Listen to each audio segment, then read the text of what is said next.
पुराण पुरुष पुरुषोत्तम भगवान की जय। सत्य सनातन वैदिक धर्म की जय। सुदर्शन और शंखचूर्ण का उद्धार। श्री सुखदेव जी कहते हैं, परीक्षित, एक बार नंद बाबा आदि गोपों ने शिवरात्रि के अवसर पर बड़ी उत्सुकता, कौतूहल और आनंद से भरकर बैलों से जुती हुई गाड़ियों पर सवार होकर अंबिका वन की यात्रा की।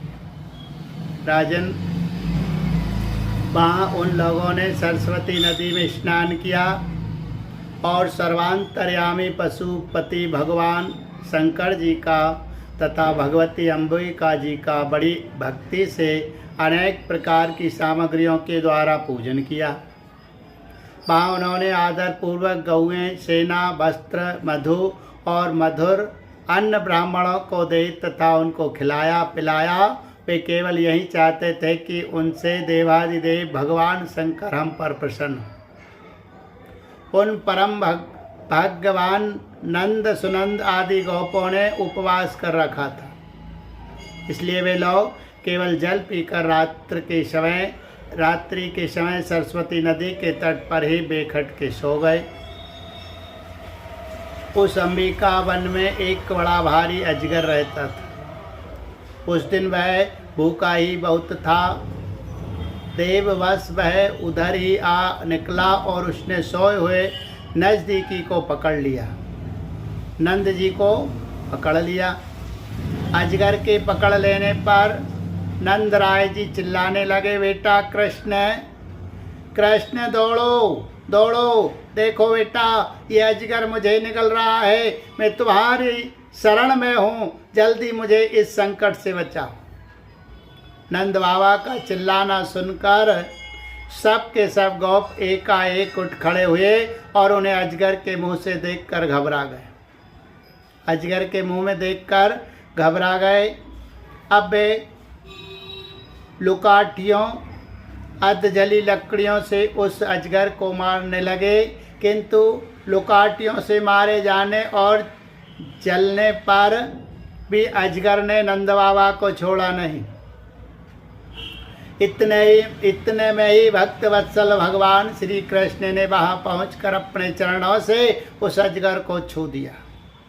भगवान के चरण श्री चरणों का स्पर्श होते ही अजगर के सारे अशुभ भस्म हो गए और वह उसी क्षण अजगर का शरीर छोड़कर विद्याधरार्चित सर्वांग सुंदर रूपवान बन गया। उस पुरुष के शरीर से दिव्य ज्योति निकल रही थी। वह सोने के हार पहने हुए था। जब वह प्रणाम करने के बाद हाथ जोड़कर भगवान के सामने खड़ा हो गया, तब उन्होंने उनसे पूछा, तुम कौन हो? तुम्हारे अंग अंग से सुंदरता फूटी पड़ती है। तुम देखने में बड़े अद्भुत जान पड़ते हो। तुम्हें यह अत्यंत निंदनीय अजगर योनि क्यों प्राप्त हुई थी? अवश्य ही तुम्हें विवश होकर इसमें आना पड़ा होगा। अजगर के शरीर से निकला हुआ पुरुष बोला, भगवान, मैं पहले एक विद्याधर था। मेरा नाम था सुदर्शन। मेरे पास सौंदर्य तो था ही, लक्ष्मी भी बहुत थी। इससे मैं विमान पर चढ़कर यहाँ से वहाँ घूमता रहता था। एक दिन मैंने अंगिरा गोत्र के कृप ऋषियों को देखा। अपने सौंदर्य के घमंड से मैंने उनकी हंसी उड़ाई। मेरे इस अपराध से कुपित होकर उन लोगों ने मुझे अजगर योनि में जाने का शाप दिया। ये मेरे पापों का ही फल था। उन कृपालु ऋषियों ने अनुग्रह के लिए ही मुझे शाप दिया था, क्योंकि यह उसी का प्रभाव है कि आज चराचर के गुरु स्वयं आपने अपने चरण कमलों से मेरा स्पर्श किया है। इससे मेरे सारे अशुभ नष्ट हो गए। समस्त पापों का नाश करने वाले प्रभु, मेरा जो लोग जन्म मृत्यु रूप संसार से भयभीत होकर आपके चरणों की शरण ग्रहण करते हैं, उन्हें आप समस्त भयों से मुक्त कर देते हैं। अब मैं आपके चरणों के स्पर्श से साप से छूट गया हूँ और अपने लोक में जाने की अनुमति चाहता हूँ। भक्त वत्सल महायोगेश्वर पुरुषोत्तम, मैं आपकी शरण में हूँ। इंद्रादि समस्त लोकेश्वरों के परमेश्वर स्वयं प्रकाश परमात्मा, मुझे आज्ञा दीजिए। अपने स्वरूप में नित्य निरंतर एक रस रहने वाले अच्युत आपके दर्शन मात्र से मैं ब्राह्मणों के शाप से मुक्त हो गया। ये कोई आश्चर्य की बात नहीं, क्योंकि जो पुरुष आपके नामों का उच्चारण करता है वह अपने आप को और समस्त श्रोताओं को भी तुरंत पवित्र कर देता है। फिर मुझे तो आपने स्वयं अपने चरण कमलों से स्पर्श किया, तब भला मेरी मुक्ति में क्या संदेह हो सकता है।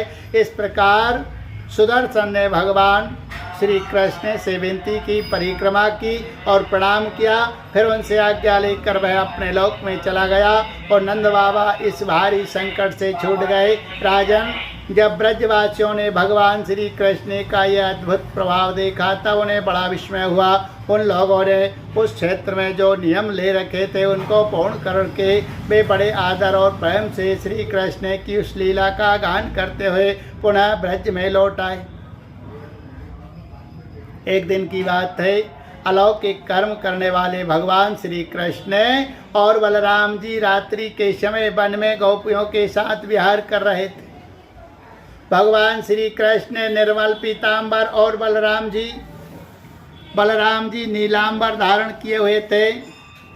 दोनों के गले में फूलों के सुंदर सुंदर हार लटक रहे थे तथा शरीर में अंगराग सुगंधित चंदन लगा हुआ था और सुंदर सुंदर आभूषण पहने हुए थे। गोपियाँ बड़े प्रेम और आनंद से ललित स्वर में उन्हीं के गुणों का गान कर रही थी। अभी अभी सायंकाल हुआ था, आकाश में तारे उग आए थे और चांदनी छिटक रही थी। बेला के सुंदर गंध से मतवाले होकर भौरे आकाश में तारे होकर भौरे इधर उधर गुनगुना रहे थे तथा जलाशय में खिली हुई कुमुदनी की सुगंध लेकर वायु मंद मंद चल रही थी। उस समय उनका सम्मान करते हुए भगवान श्री कृष्ण और बलराम जी ने एक ही साथ मिलकर राग आलापा। उनका राग आरोह अवरोह स्वरों के चढ़ाव उतार से बहुत ही सुंदर लग रहा था। वह जगत के समस्त प्राणियों के मन और कानों को आनंद से भर देने वाला था। उनका वह गान सुनकर गोपियाँ मोहित हो गई। परीक्षित, उन्हें अपने शरीर की भी शुद्धि नहीं रही कि वे उस पर से खिसकते हुए वस्त्रों और चोटियों से बिखरते हुए पुष्पों को संभाल सके। जिस समय बलराम और श्याम दोनों भाई इस प्रकार स्वच्छंद विहार कर रहे थे और उन्मत्त की भांति गा रहे थे, उसी समय वहाँ शंखचूड़ नामक एक यक्ष आया। वह कुबेर का अनुचर था। परीक्षित, दोनों भाइयों के देखते देखते उन पर गोपियों को लेकर बेखट के उत्तर की ओर भाग चला, जिसके एकमात्र स्वामी भगवान श्री कृष्ण ही है। वे गोपियां उस समय रो रो कर चिल्लाने लगी। दोनों भाइयों ने देखा कि जैसे कोई डाकू गौओं को लूट ले जाए, वैसे ही है यक्ष हमारी प्रेयसियों को लिए जा रहा है और वे हाँ कृष्ण हाँ राम पुकार कर रो पीट रही है। उसी समय दोनों भाई उसकी ओर दौड़ पड़े। डरो मत, इस प्रकार अभयवाणी कहते हुए हाथ में साल का वृक्ष लेकर बड़े वेग से क्षण भर में ही उस नीच यक्ष के पास पहुंच गए। यक्ष ने देखा कि काल और मृत्यु के समान ये दोनों भाई मेरे पास आ पहुंचे, तब वह मूल घबरा गया, अपने गोपियों को वहीं छोड़ दिया, स्वयं प्राण बचाने के लिए भागा। तब स्त्रियों की रक्षा करने के लिए बलराम जी तो वहीं खड़े रह गए, परंतु भगवान श्री कृष्ण ने जहाँ जहाँ वह भाग कर गया उसके पीछे पीछे दौड़ते गए। वे चाहते थे कि उसके सिर की चूड़ामणि निकाल ले। कुछ ही दूर जाने पर भगवान ने उसे पकड़ लिया और उस दुष्ट के सिर पर कसकर एक घूंसा जमाया और महामणि और चूड़ामणि के साथ उसका सिर भी धड़ से अलग कर दिया। इस प्रकार भगवान श्री कृष्ण ने शंख चूड़ को मारकर और वह चमकीली मणि लेकर लौट आए तथा सब गोपियों के सामने ही उन्होंने बड़े प्रेम से वह मणि बड़े भाई बलराम जी को दे दी। बोलिए गोविंद गोपाल कृष्ण भगवान